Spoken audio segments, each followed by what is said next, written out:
Hello दोस्तों, स्वागत है आपका सोनम के चैनल में। आज हम लेके आए हैं आपके लिए दुर्गा के एपिसोड नंबर 45 का रिव्यू। दोस्तों, इस एपिसोड में हमें हाई वोल्टेज ड्रामा देखने को मिला और दुर्गा के साथ हमने देखा कि सब घर वालों का रवैया बहुत बुरा था और दुर्गा को बहुत ज़्यादा मायूसी हुई है।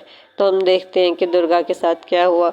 एपिसोड की शुरू में दुर्गा बड़े पापा से कहती हैं कि आपने कहा था आप मेरी पढ़ाई का ज़िम्मा लेंगे, आप मुझे पढ़ाएंगे ना, मेडिकल की तालीम दिलवाएंगे ना, क्योंकि मेरा 2-3 दिन में रिज़ल्ट आने वाला है। बड़े पापा कहते हैं हाँ मैंने कहा तो था, लेकिन अब तुम्हारी शादी हो चुकी है तो अब राजेश की भी कुछ जिम्मेदारी बनती है, तो वो तुम्हें जैसा कहे तुम वैसे ही करो। राजेश आगे से बोलता है कि मैंने तो दुर्गा से कहा है कि पूरे घर की जिम्मेदारी ले, बल्कि मैं इसे पूरे घर की जिम्मेदारी देने वाला हूँ, तो ये पढ़ लिख के क्या करेगी। दुर्गा कहती है कि मैं आगे पढ़ाई ज़रूर पूरी करूँगी, चाहे मुझे इस घर को छोड़ के जाना क्यों ना पड़े और लड़ाई क्यों ना करनी पड़े राजेश से। तो बड़े पापा कहते हैं कि देख दुर्गा, तेरी अब शादी हो चुकी है और तू कभी भी अपने पति के खिलाफ ना जाना। इतने में अनुभव आगे से बोलता है, राजेश शादी से पहले तुमने कहा था कि दुर्गा शादी के बाद पढ़ भी सकती है। तो आगे से राजेश कहता है कि हाँ शादी से पहले तो मैंने बहुत कुछ कहा था, लेकिन अब ज़रूरी तो नहीं है कि हर बात को मैं पूरा करूं। इसके बाद दुर्गा बड़े पापा के पाँव पकड़ लेती है। बड़े पापा नहीं नहीं मुझे पढ़ना है, लेकिन बड़े पापा कहते हैं दुर्गा बस जो कह दिया है वही होगा। उसके बाद सब लोग वहाँ से चले जाते हैं। अगले सीन में हम देखते हैं कि दुर्गा अनुराग के पास जाती है उसके कमरे में। तो अनुराग कहता है कि तुम यहाँ क्या लेने आई हो। तो दुर्गा कहती है कि मैं यहाँ आपसे कुछ बात करने आई हूँ।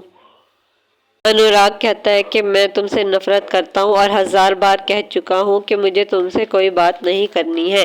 साथ ही अनुराग ये भी कहता है कि देखो देखो कितनी उतावली हो रही है एक पराये मर्द से बात करने के लिए, अब जबकि तुम्हारी शादी हो चुकी है।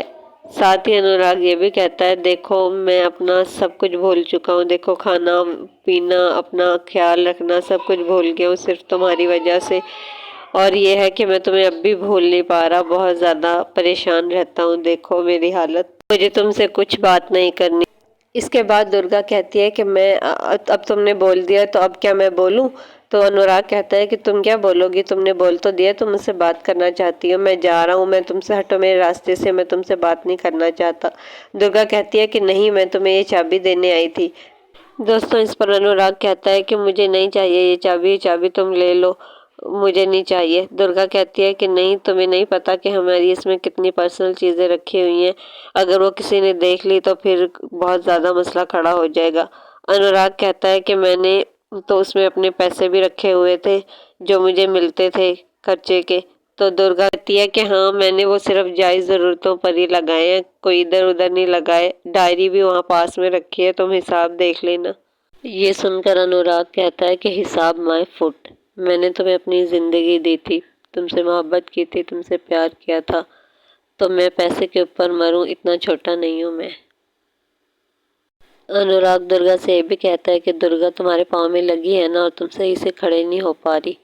ये सुनकर दुर्गा जानबूझकर तंजिया अंदाज में कहती है सुहाग रात थी ना इस वजह से, सुहाग रात में तो ये नॉर्मल होता है। ये सुनकर अनुराग को बहुत बुरा लगता है और वो कहता है छी दुर्गा शेमलेस, तुम्हें शर्म नहीं आती। उसके बाद दुर्गा कहती है कि पता नहीं क्यों मुझे लगता है कि आप किस दिन खुद मुझे बुलाएंगे।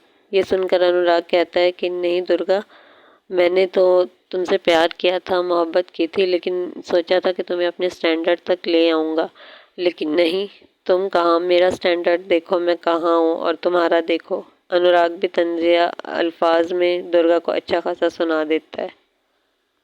साथ ही वो ये भी कहता नजर आता है कि आई अब तुम यहाँ से चली जाओ और मेरा टाइम वेस्ट ना करो।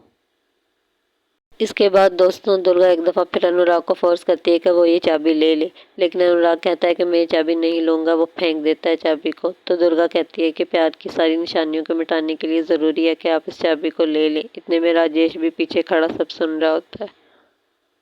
इसके बाद दुर्गा फिर दोबारा चाबी उठा के ज़बरदस्ती अनुराग के हाथ में दे देती है और साथ ही कहती है कि ले लीजिए, मैं आपको आइंदा शक्ल नहीं दिखाऊंगी, अपनी कभी नज़र नहीं आऊंगी।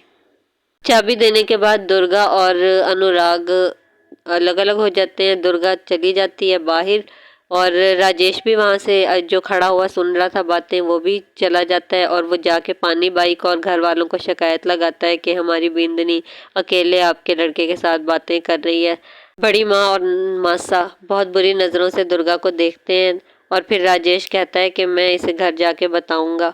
तो अनुभव कहता है कि आप धमकी दे रहे हैं दुर्गा को। उसके बाद मासा कहती हैं कि अपनी बिंदनी को यहाँ से लेके चले जाओ। और फिर अनुराग भी आ जाता है। अनुराग भी कहता है कि मैंने इस लड़की से कहा था यहाँ से चली जाए, ये ज़बरदस्ती मेरे पीछे पीछे आ रही थी। यहाँ से एपिसोड का अंत हो जाता है। दोस्तों, अगर आपको हमारी वीडियो पसंद आई हो तो प्लीज़ वीडियो को लाइक और शेयर करें और चैनल को सब्सक्राइब करें। Thank you.